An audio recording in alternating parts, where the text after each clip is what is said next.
Right, this is a river just about 10 houses away from my house, and this is what happened. A stream that was very small has now been enlarged. It's now like a very big river. You could actually see uh, from that view there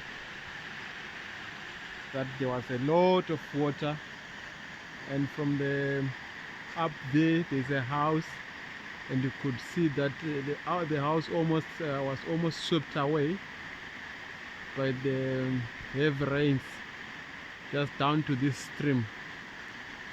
Now I'm just walking and trying to see exactly what was happening here. This was a very bad situation, and in this river for sure some people were swept along this river. It's very sad.